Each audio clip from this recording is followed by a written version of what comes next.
My generation is absolutely screwed. We went to college during COVID, graduated into a recession, and now we're being replaced by AI. In 2026 alone, Oracle laid off 20,000 employees, Square cut 40% of their workforce, and Amazon, where I work, laid off 16,000 employees, not even counting the last round in October. And yes, part of my job are being replaced by AI too. But after months of living and thinking it through, I wanted to show you what's actually happening, what I'm doing about it, and honestly, what I think you should do as well.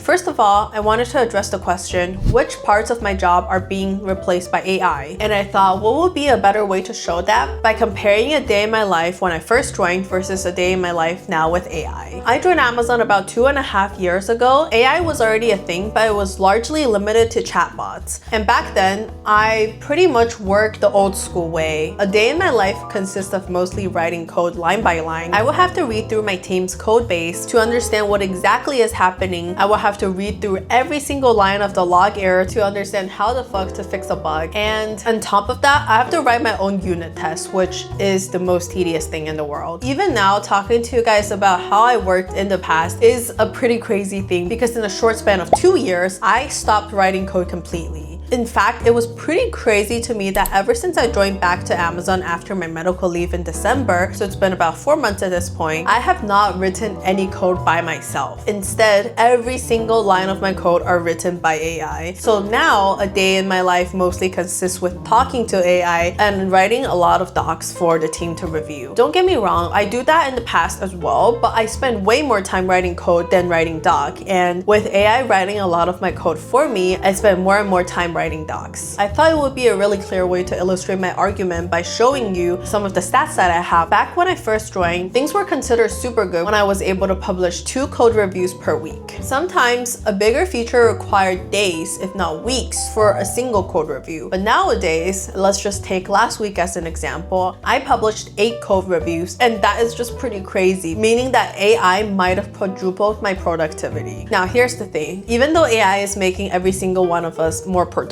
our workload also gets heavier and heavier accordingly. And what used to be a month of work is now considered a week of work, or maybe even a couple days. Here's one story that happened on my team recently. One of our senior engineers was leading a feature, and there's 3 engineers helping him on the implementation. And those 3 engineers, with the help of AI, was able to finish what was estimated to be 2 weeks of work in just 1 day. That's right, 1 day. But is that making us less stressed? Not at all. The only thing it did is to increase the velocity. So that is the bottom line. AI doesn't make us work less. It just makes us have more output. Since I've been using AI heavily during my day-to-day job for about 4 months, I wanted to bring up my observation about some of the things that it's good at, some of the things it's bad at, and my favorite use cases. In terms of writing code, the quality is decent, but at the same time, you cannot expect AI to get it right on one go. So you have to do a lot of iterations and also be able to read AI code to make the judgment of whether this is good or not. But instead, here are my 3 favorite use cases.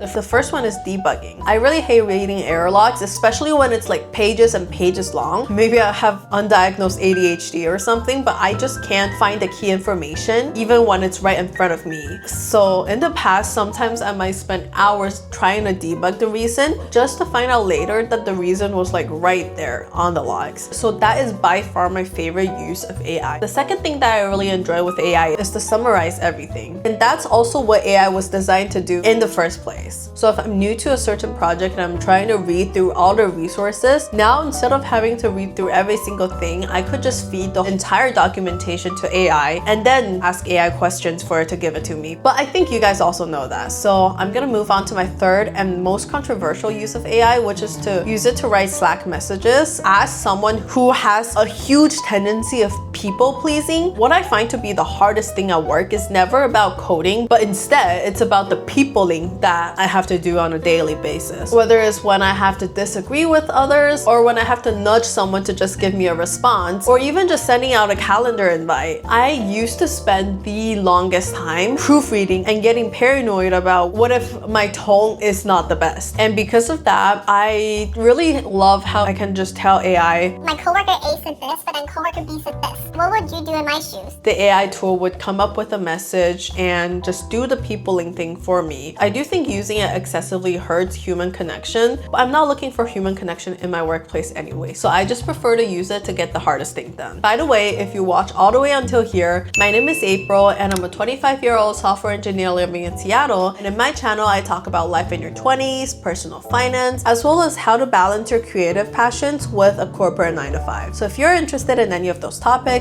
make sure to follow along the journey. And by the way, I'm planning to make more AI related videos too, so stay tuned for that. In the next section, I wanted to share with you my honest feelings about AI. Knowing how little code I write now on a daily basis, I'm scared too about AI replacing my job. I feel like the time would come sooner or later, but at the same time, I also see the opportunity. I know using AI is something that is controversial on the internet. A lot of the people are really suspicious about AI or try not to use it as much as possible for a variety of reasons. For one, there's huge environmental impact on using AI because of how much computing power it takes, and I think those concerns are valid. But at the same time, this new wave of AI reminded me about the Industrial Revolution that I used to learn about back in my AP Euro class in high school. I remember reading primary resources about artisans complaining about the rise of machines, and they were urging the government to ban all of those machines because they think their livelihood are being impacted by the factory workers, and I could empathize with them. But at the same time, if we were to see how things turn out, they were eventually replaced by the factories. So I guess that is also why that despite the environmental concerns, I am also trying my best to not get behind on this wave of AI, because I feel like during these kind of phases, there's only two ways of how you can stand out. It's either master the technology or master the artistry. For those pottery makers who were just making low quality potteries, the machines can do it better than them, so that's why they got replaced. But for those people who make truly unique artistic potteries, they are artists and machine cannot replace them. And because I grew up in an Asian household, I have this like huge scarcity mindset, which is why I'm pushing myself very hard to try to master both the technology and the artistry. And here's what I'm doing right now. For the artistry side, I'm posting on YouTube, but you could also argue that YouTube could be replaced by AI. And in fact, there's a lot of AI shorts circling around the internet at this point, so I kind of see this more as a passion project. But at the same time, I'm also working in traditional theaters. If you're new to my channel, I've been doing theater for about 5 years at this point, and occasionally I find gigs as a lighting designer, and I would do theater lighting design for the traditional playhouse. Of course, I really enjoy theater, and it's something that just makes me feel so accomplished and so happy. So in the end, it is a passion project, but at the same time, I also see it as a way to hedge my risks, because if there's one thing that AI cannot replace yet, it is working in a traditional playhouse, having to manually hang every single light to the ceiling and go through each movement with the actors. So even though it doesn't pay hardly anything at this point, it's something that I'll continue to do in the future. Now on the tech side, I'm also trying to not get behind on the technology and the tech stacks that we're using. My work on the tech side really comes in two layers. The first layer is through what I do at work. Currently, I'm working on a project which integrates our service to a different AI agent, and I was using that AI agent to help me guide through how to integrate itself with us. I actually just launched the feature today, so I thought that was pretty cool. But at the same time, Amazon is going all out on AI. That also means that as employees at Amazon, we have access to use unlimited AI powers, which is so expensive if you have to pay for those agents yourself. So because of that, I was able to experiment a lot with the AI toolings, and I think through the past 4 months, I was able to gain a pretty solid understanding on how to write clear directions and build agents so that AI can give me this thing that I want. In fact, I've also carried that part of my knowledge into my creative projects such as YouTube. I used it to build an AI editing agent that does my editing for me. When I first started the year, I actually worked with 2 editors occasionally to do rough cut for me, but my past 4 videos, my AI video editing agent did my rough cut for me so I could focus on the storytelling and the final visual effects. And that is something that I plan to share with you guys hopefully sooner than later, because some of y'all are already requesting for it. But I'm currently stuck in a perfectionist loop because I feel like there's always this teeny little bit room for improvement, and I'm currently procrastinating on it. So if you want to see that video soon, please let me know in the comment section below so I could prioritize wrapping up the final part of my AI agent. But before we close this video, I wanted to share with you one final personal lesson. When I first started using AI heavily, one thing I was genuinely worried about was whether AI is making us sound like each other. And that is something that I've been paying extra attention to during my process of using AI, especially on the creative projects, to make sure that even though AI can help me with certain tasks, my video is still my video. At this point, I think I've built a clear workflow where the AI handles the scaffolding and the mundane tasks, but I fully control the creative narrative and the soul of my videos. And I want to make yet another video on that topic because I feel like it deserves more than a couple paragraphs here. But yeah, let me know if you're interested in any of those video ideas. Make sure to like this video and also let me know in the comment section below on what kind of video you want to see more of in the future. And in the meantime, if you're curious about my day-to-day job as a software engineer at Amazon, you can check out one of my vlogs here. I'll see you next time. Bye!